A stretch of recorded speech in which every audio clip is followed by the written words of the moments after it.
Yeah, go ahead. It is the 14th of January, 2025. This is WIKISPEED LRW Standup. You want to start us off, Lauren? Sure.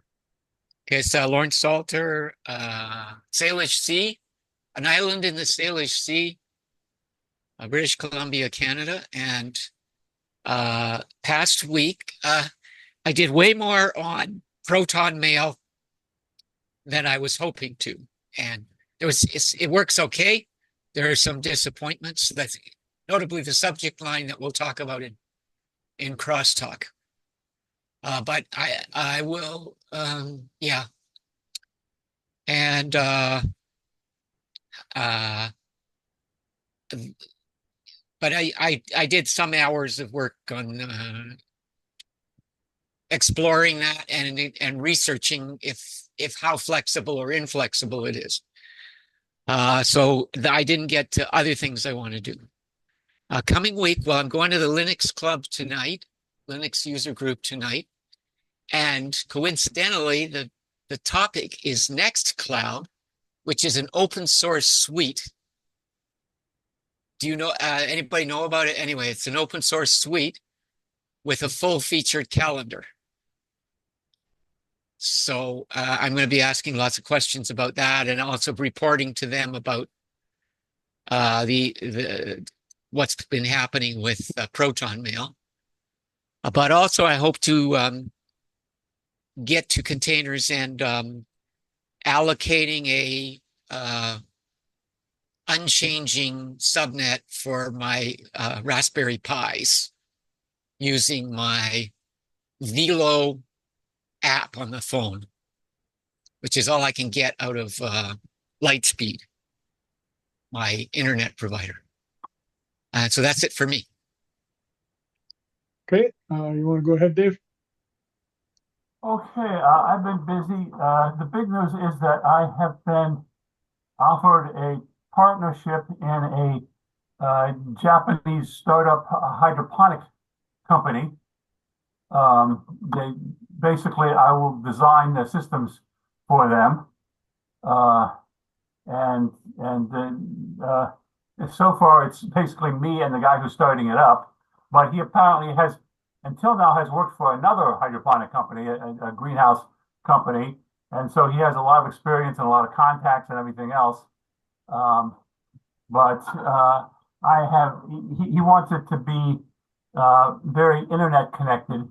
So I have been working a lot with the ESP32, which I think I will now replace UNOS with.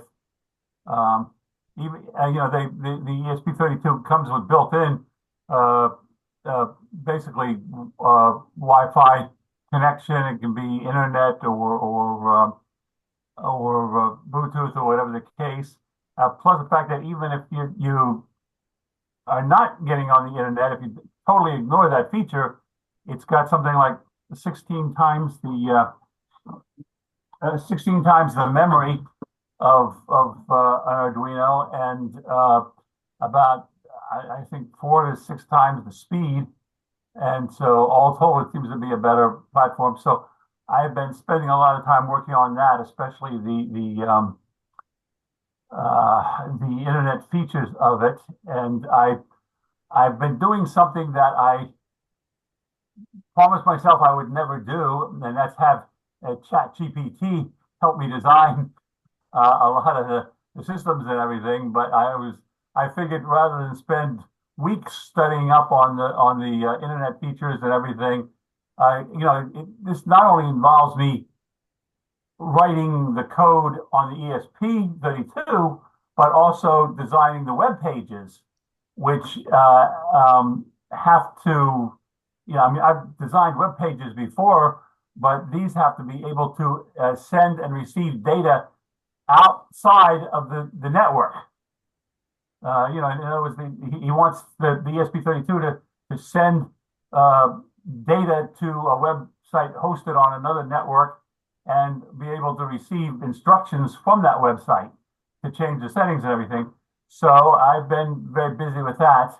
And the last couple of days, I've gotten a bit sidetracked with doing some major house cleaning, mostly because I was trying to get my desk behind me to a point where I could use it to start making the prototypes for this thing, because it's buried under about 2 months worth of half-finished projects and everything.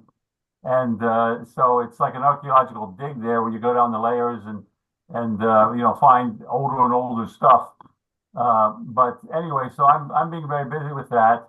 And the guy is, I guess he lives in Japan, but for the last week or so, in the next couple of weeks, he's going to be in China doing the business for the other company, I guess. Anyway, so that's pretty exciting, and that's going to keep me very busy for a while there. And I'm getting to be, and he contacted me because I wrote a book on hydroponics, and he read the book and he liked it so much, he said, "I want this guy to design my systems for me." And so, if you want to make contacts, write a book. Very cool. Maybe that's better than a lot of people buying the book.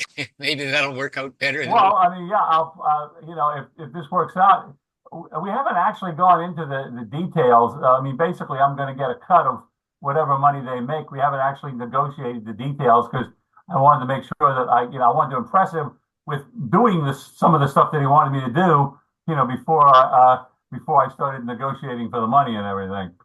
But yeah, I mean, I could end up making more money, at least, than I did on that book anyway.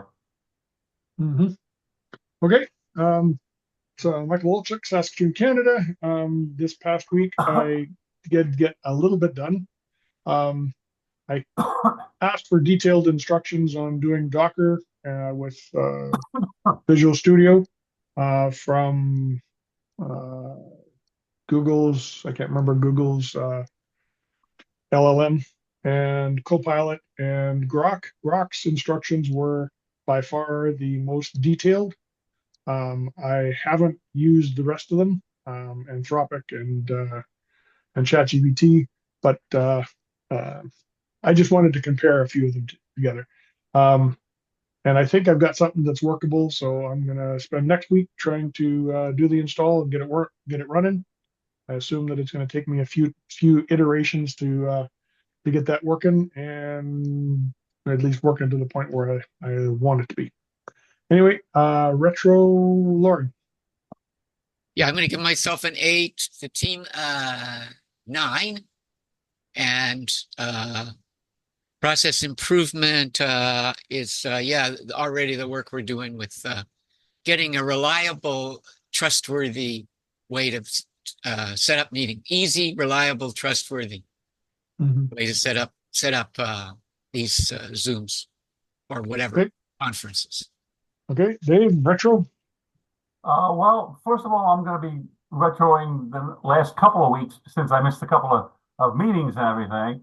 And in addition to the work I did learning Arduinos, conferencing with the guys, planning the whole project, I'm also going to give myself credit for digging out my desk and doing a lot of organizing around the shop here. So I'm going to give myself a 10 here, because I got a lot done, and a lot of it was very new stuff to me and everything. And you've all been doing good. I'm going to give the whole team a 10. Okay. I am. The process improvement will be finding more time. Yeah, if you could figure out how to do that, you could sell that, boy. Figure out how to get a few more hours into the day. So I forgot that I had also gone to an ag show today, agricultural show. They were showing off drones that people can ride in, and they're actually battery powered. It was quite cool that way, but I was very disappointed because I heard about the show from someone yesterday who is a farmer. And then when I went to talk to people today, I forgot that the people that go to trade shows are salesmen. And salesmen are not very technical. They know what's on the sales brochure, and that's about it. So I was not successful in getting any further details on any of these products because I wasn't talking to technical people. But I tried.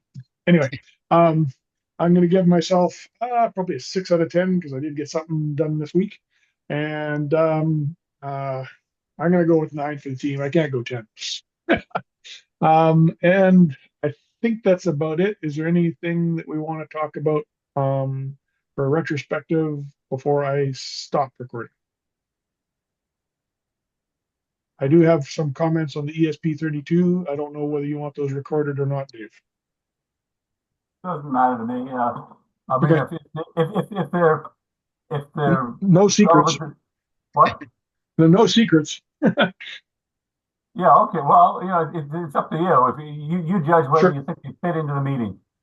Okay. Well, I've been using the ESP32 for a while, and you chew up a lot of memory.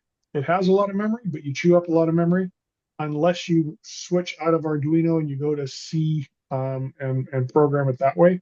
You can fit a whole bunch of stuff in there if you use C. I don't know if you're going to have to, but I do use C. oh yeah, okay, Normally for the Arduino, I use C. okay.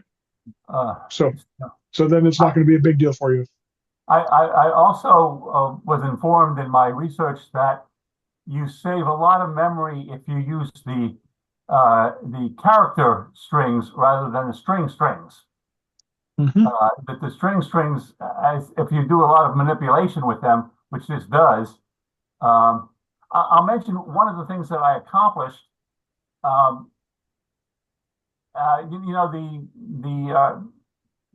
the Arduino and the ESP32 have the built-in timer, which gives you how many milliseconds it's been since you turned it on.